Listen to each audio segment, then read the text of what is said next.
When I started going there with my animals, the current partners had not even begun yet. They were too young.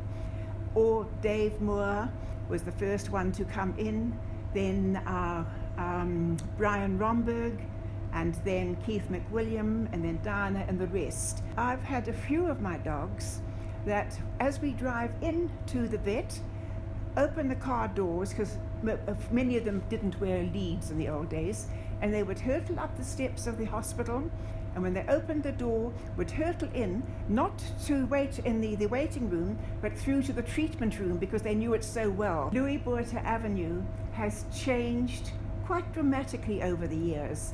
When we first moved there were very little things. There was the Victory Cinema, which subsequently became the Victory Theatre, down in the corner of Louis Botha and Osborne.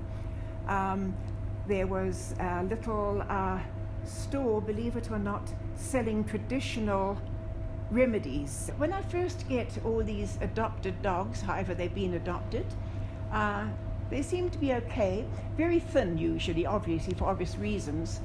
And then after they've been with me about 18 months to 2 years, they suddenly start developing allergies and other issues. And do you know what they told me at Orange Grove Veterinary Hospital? They said, you've got to understand, when dogs are lost in the streets and they have nothing to eat, nowhere to sleep, and they're desperate, they can't afford to be ill. They keep going no matter what and don't show signs of certain illnesses.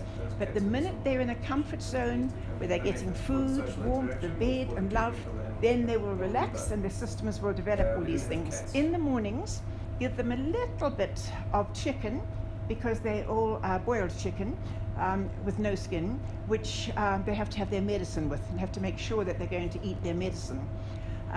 Then in the afternoons, they have their proper meal, which is the Hill's little biscuits for kidney problems because of their age, and it's a mixture of that and some more chicken, but it's mostly the little small biscuits. I've been coming here since I was born. I'm sure my parents wanted the vets to treat me, but they refused. It's a place where vets really care, and they don't only care about the animals, but they care about the owners. So they establish relationships with not only the animals, but also the owners of the animals.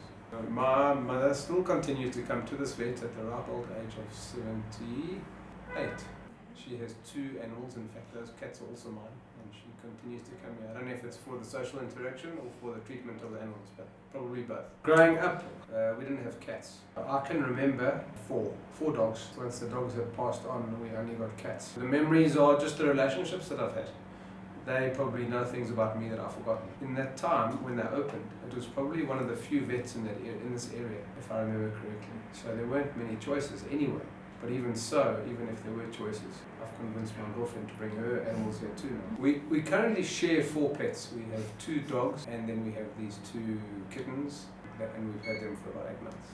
And amazingly enough, which is quite rare, the cats live very well together with the dogs.